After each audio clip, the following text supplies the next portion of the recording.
અમદાવાદના વેજલપુર વિસ્તારમાં રહેતા મહેંદી રજાક મર્ચન્ટના ઘરે થયેલી મોટી ચોરીનો ભેદ ઉકેલાઈ ગયો છે। તેમના ઘરે છેલ્લા 18 મહિનાથી કામ કરતી પરવીન બાનુ શેખ અને કૌશર બાનુ પઠાણ નામની બે મહિલાઓએ પરિવારનો વિશ્વાસ જીતી લીધો હતો, પરંતુ અંદરખાને તેઓ દાગીના અને રોકડની ચોરી કરતી હતી।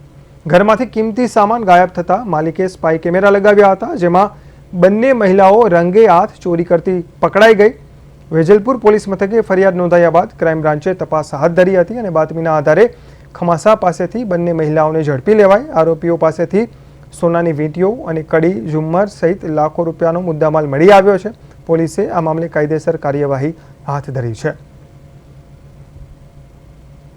જાણવામાં આવ્યું કે વેજલપુર પોલીસ સ્ટેશન ખાતે એક મહેંદી રજાક સજ્જાદ હુસેન મર્ચન્ટ નામના ફરિયાદીએ ફરિયાદ આવી કે એમને ત્યાં સાફ સફાઈનું કામકાજ કરતી બે બહેનો છે, એમણે પોતાના ઘરની અંદર સોના ચાંદીના ઘરેણાં તેમજ રોકડા રૂપિયાની ચોરી કરેલી છે, જે બાબતની ગઈ કાલ તારીખ 7 ના રોજ ફરિયાદ દાખલ થયેલી અને અમારી ટીમ દ્વારા આ બંને બહેનો જે છે આરોપી એમની ધરપકડ કરવામાં આવી છે।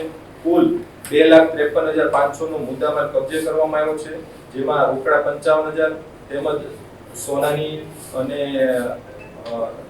વીટીઓ અને રિંગ આ બંને કબજે કરવામાં આવી છે અને 41(1) ભારતીય નાગરિક સુરક્ષા સંહિતા 2023 ની કલમ મુજબ તેમની ધરપકડ કરવામાં આવી છે અને આગળનો બીજો મુદ્દામાલ જે છે એ રિકવર કરવાની તજવીજ શરૂ છે।